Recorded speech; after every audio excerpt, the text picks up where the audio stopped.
वीरांगनाओं की बात है, मैं समझता हूँ कि इस मुद्दे पर कभी भी और किसी को भी राजनीति नहीं करनी चाहिए। जिन लोगों ने वर्दी पहनकर इस देश की सेवा करने का काम किया और सुप्रीम सैक्रिफाइस जिन्होंने किया है, अपना सब कुछ कुर्बान करने वाले जो लोग जो इस देश के कारण शहादत उन्होंने दी है, उन लोगों की तुलना करना ही संभव नहीं है।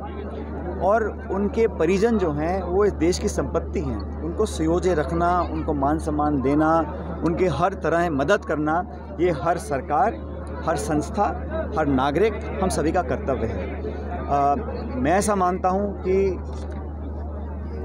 जो वीरांगनाओं का जो पैकेज है, जो सरकार की सहायता है, केंद्र सरकार की, राज्य सरकार की, वो सब लोगों को मिली है।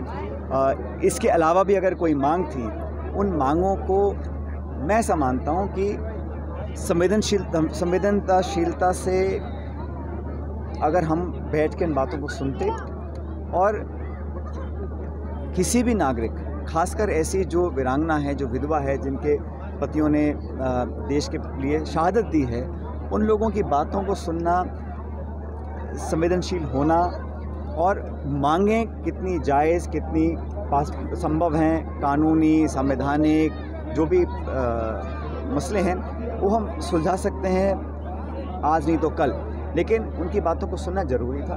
आप सभी जानते हैं कि ये तीनों जो महिलाएं हैं, ये मेरे घर भी आई थी और मेरा घर कोई मेरा नहीं है, सरकार का घर है। मेरे पास आई थी, मैंने उनकी बातों को सुना, मेरे घर पे आई, मैंने उनको खाना खिलाया, जूस पिलाया और बहुत उत्तेजित थी, बहुत दुखी थी। और मैंने पहले भी कहा, आज भी कहता हूँ कि कारण कोई भी हो, अगर कोई वीरांगना अपनी बात को रखती है, उसकी बात को हम माने या ना माने वो बात का विषय है, लेकिन उनके साथ जो व्यवहार पुलिस ने किया, जो हमने टेलीविज़न में देखा, वो उसको कोई भी एक्सेप्ट नहीं कर सकता है। और किसी भी नागरिक के साथ अगर कोई इस प्रकार का व्यवहार करता है, उसको हम एक्सेप्ट नहीं कर सकते। खासकर जो महिला हैं, विधवा हैं, और कोई भी कारण रहा हो, उनकी बातों को मानना ना मानना, जायज़ रखना ना रखना, केंद्र सरकार, राज्य सरकार, वो विषय बात का है।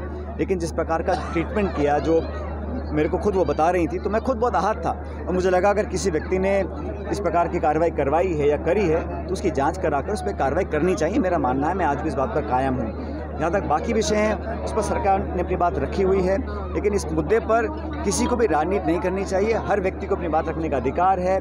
धरना देना, प्रदर्शन करना, मांग रखना, ये हमारे लोकतंत्र की एक पहचान है, इसमें किसी को आपत्ति नहीं होनी चाहिए। लेकिन आज भी मैं मानता हूँ कि अगर कोई छोटी मोटी मांगें हैं, किसी की सड़क का है, चारदीवारी का है, मूर्ति का है, उस काम को हम पूरा कर सकते हैं, क्योंकि देश में ऐसा मैसेज नहीं जाना चाहिए कि वीरांगनाओं की बात हम सुनने को भी तैयार नहीं है। बात सुनना, मानना ना मानना तो बात की बात है, लेकिन बात को सुनने में किसी को अपनी कोई ईगो सामने नहीं लानी चाहिए, किसी को भी, कोई भी व्यक्ति हो। मेरे घर आई, वो अचानक आ गई, मैंने कहा बैठिए, उनकी बात सुनी, थोड़ा वो जैसे मैं कहा भावुक थी, उनकी बात को मैंने सुना। देखिए, महिला है, भावुक हैं, उनकी मानसिक स्थिति क्या होगी, क्या क्या उन पर बीती होगी, तो बड़ी संवेदनशीलता से उनकी बातों को हमने सुनना जाना चाहिए था और जो पॉसिबल है बताना चाहिए था। अगर नहीं भी करना है तो उनको बैठकर समझाने का काम अगर किया गया होता, मैं समझता हूँ एक बेहतर तरीके से मामले को निपटाया जा सकता था।